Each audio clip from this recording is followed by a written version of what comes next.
Almost 30 years ago, one of the most famous rappers in history was killed in a Las Vegas drive-by shooting. His name was Tupac Shakur. For decades, his murder remained officially unsolved, but today, August 10, 2026, the case has finally reached the courtroom. And at the center of it is a former Southside Compton Crips gang leader named Dwayne Keefe D. Davis. But here's what makes this case different from the countless theories that have circulated for decades. This isn't just internet speculation. We're talking about an actual criminal case, an indictment, court hearings, evidence rulings, and a defendant who is now standing trial. So, what does the court record actually say happened? September 7th, 1996. Tupac Shakur was in Las Vegas for the Mike Tyson vs. Bruce Seldon boxing match. Earlier that night, an altercation took place at the MGM Grand involving Tupac's entourage and Orlando Anderson. Anderson was Davis' nephew and was associated with the Southside Compton Crips. According to prosecutors, that confrontation became an important part of what happened later that night. After leaving the MGM Grand, Tupac was riding in a BMW with Death Row Records co-founder Marion Suge Knight. Then, while the vehicle was traveling through Las Vegas, a white Cadillac pulled alongside them. Gunfire erupted. Tupac was struck multiple times. He was only 25 years old. 6 days later, Tupac Shakur died, and the investigation will remain unsolved for decades. Dwayne Keefe D. Davis is a former gang member and a former leader associated with the Southside Compton Crips. Prosecutors now accuse him of orchestrating the attack, but there's an important distinction. Davis is not accused of being the person who physically pulled the trigger. Instead, prosecutors allege that he helped organize the attack and supplied the firearm. That's important because the charge against Davis isn't simply based on someone saying, "He pulled the trigger."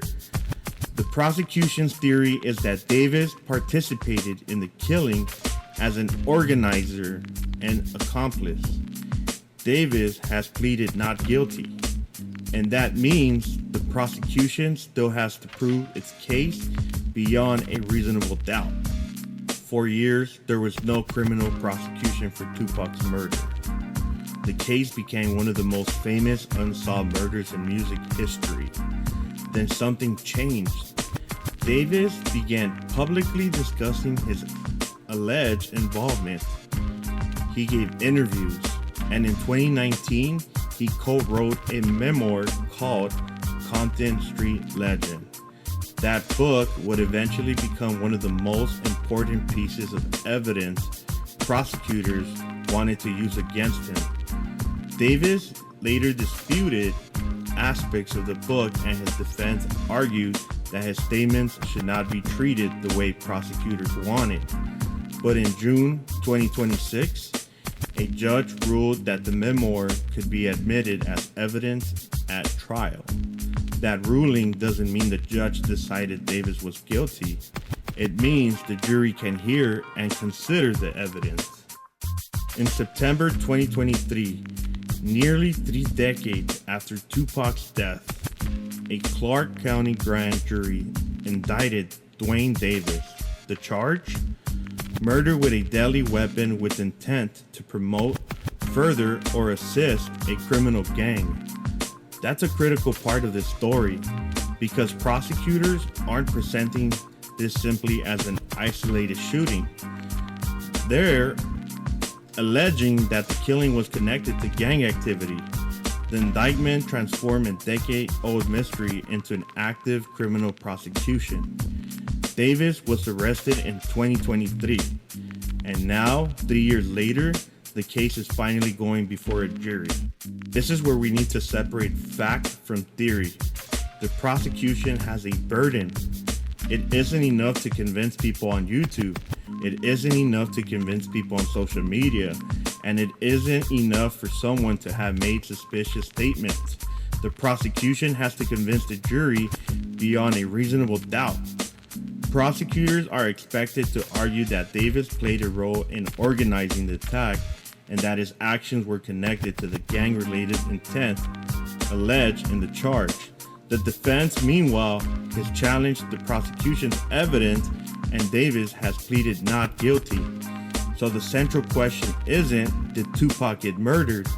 We already know the answer to that. The question is, did prosecutors prove that Dwayne Davis legally participated in that murder? One of the most fascinating aspects of this case is that prosecutors aren't relying exclusively on events from 1996. They are also pointing to statements Davis made years later, his interviews, his public statements, and his memoir that creates an unusual situation. A murder investigation that began nearly 30 years ago is now being litigated partly through statements the defendant made decades after the shooting. And the defense has challenged how those statements should be interpreted. The judge ultimately ruled that important portions of the evidence could be presented to the jury. Now the jury will have to decide what those statements actually mean. There's another tragic element to this case. Many of the people who were connected to the events of that night are now dead. Orlando Anderson, Davis' nephew, and a person long associated with theories surrounding Tupac's killing, died in 1998. Other people connected to the story are no longer available to testify. That creates an enormous challenge for prosecution happening almost 30 years after the crime. Memories fade, people die, evidence disappeared, and witnesses can remember events differently.